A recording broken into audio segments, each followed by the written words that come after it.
Hampir semua orang mengenal Nabi Nuh alaihi salam dari kisah kapal yang mengarungi banjir besar. Namun, di luar dari bahteranya, ada banyak hikmah dan pelajaran yang dapat dipetik dari kisah Nabi Nuh. Nabi ketiga adalah Nabi Nuh yang harus diimani setelah Nabi Adam alaihi salam dan Nabi Idris alaihi salam. Nuh merupakan keturunan ke-9 dari Nabi Adam. Nama Nuh berasal dari bahasa Syria yang berarti bersyukur.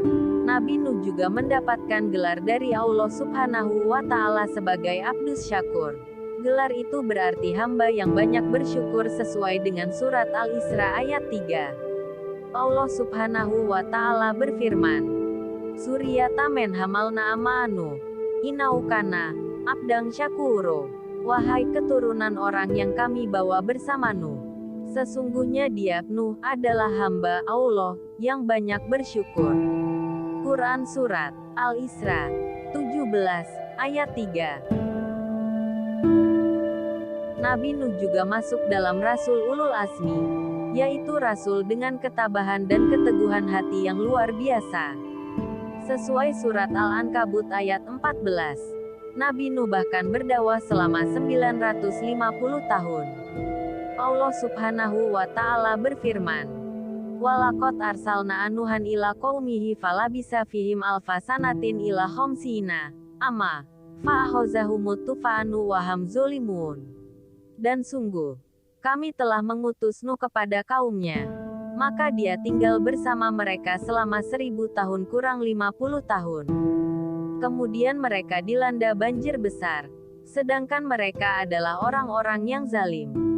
Quran Surat Al-Ankabut ayat 14. Nabi Nuh diutus oleh Allah untuk menyerukan ajaran Allah pada umat Bani Rasib yang menyembah berhala berupa patung-patung. Kezaliman di masa itu juga tengah meningkat pesat. Dengan kesabaran, Nabi Nuh mulai berdakwah kepada umatnya. Dia mengajarkan untuk menyembah Allah, meninggalkan maksiat, dan berbuat kebaikan. Namun, bukannya menurut kaum Nabi Nuh tetap saja tak percaya dengan ajaran dan peringatan yang disampaikan. Kaum Bani Rasib bahkan tak percaya bahwa Nabi Nuh merupakan seorang rasul. Menurut riwayat, jumlah pengikut Nabi Nuh tidak lebih dari 80 orang. Para pengikut Nabi Nuh tersebut terdiri dari orang-orang miskin dan lemah. Tapi, Nabi Nuh tak patah arang. Ia tetap melanjutkan dakwah meski menerima banyak celaan. Setiap kali Nabi Nuh berdakwah, mereka justru memasukkan anak jarinya ke telinga dan menutup wajahnya dengan pakaian tanda penolakan. Kisah perjuangan Nabi Nuh ini terdapat dalam surat Nuh ayat 1-12. Pengikut Nabi Nuh bahkan sampai diusir oleh para penguasa dan orang-orang kaya di masa itu. Kaum Nabi Nuh juga menantang Nuh untuk mendatangkan azab yang selalu disampaikan oleh Nuh. Allah Subhanahu wa Ta'ala berfirman, Qalu ya Nuh qad ja'adaltana fa aksarta jidalana fatina bima taiduna in kunta minasy shodiqin. Mereka berkata, Wahai Nuh, sungguh, engkau telah berbantah dengan kami, dan engkau telah memperpanjang bantahanmu terhadap kami.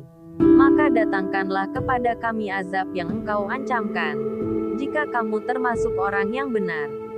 Quran Surat Hud ayat 32. Nuh lalu menjawab bahwa azab itu hanya bisa didatangkan oleh Allah. Allah lalu meminta Nabi Nuh tak bersedih dan tetap teguh pada pendirian. Nabi Nuh lalu berdoa agar Allah memberi hukuman pada orang-orang kafir tersebut. Allah lantas memerintahkan Nabi Nuh untuk membuat sebuah bahtera berupa kapal besar untuk mengangkut orang yang beriman beserta sepasang hewan. Allah menyebut orang-orang kafir itu akan ditenggelamkan. Atas perintah itu, Nabi Nuh mengumpulkan pengikutnya dan bergotong royong membuat bahtera dari kayu selama siang dan malam dalam beberapa tahun. Kerja keras Nabi Nuh ini juga mendapat cemooh dari orang-orang yang tercela. Setelah bahtera itu dibuat dan tanda banjir besar bakal datang, Nuh memerintahkan pengikutnya untuk naik ke kapal. Perlahan, air bah pun mulai menggenang menenggelamkan daratan. Dalam orang-orang yang ditenggelamkan itu, termasuk putra sulung Nabi Nuh, Kanan dan istrinya yang durhaka. Nabi Nuh sempat mengajak Kanan naik ke atas kapal, tapi ia menolak dan yakin dapat menyelamatkan diri dari air besar itu. Nabi Nuh lalu menyadari bahwa cinta pada anaknya membuatnya lupa pada Allah. Nuh lalu memohon ampun kepada Allah dan mengikhlaskan anaknya yang meninggal dan masuk dalam golongan orang kafir. Kapal Nabi Nuh lalu menepi di pegunungan Arafat. Setelah air surut, Allah memerintahkan Nabi Nuh untuk turun dan memulai kehidupan baru. Dari kisah di atas, kiranya kita dapat mengambil keteguhan dan kesabaran Nabi Nuh dalam bersyukur dan beribadah kepada Allah sebagai salah satu pelajaran penting. Dari kisah ini pula diketahui bahwa janji Allah berupa azab dan pembalasan berupa bencana adalah benar. Pembalasan akan datang pada waktunya. Allah juga hanya akan menyelamatkan umatnya yang beriman. Saat mengalami ujian dari Allah, orang selamat atau tidak, tergantung rahmat Allah. Bukan karena keturunan siapa, bukan karena anak Nabi. Kalau tidak bertakwa, nasibnya akan seperti anak Nabi Nuh.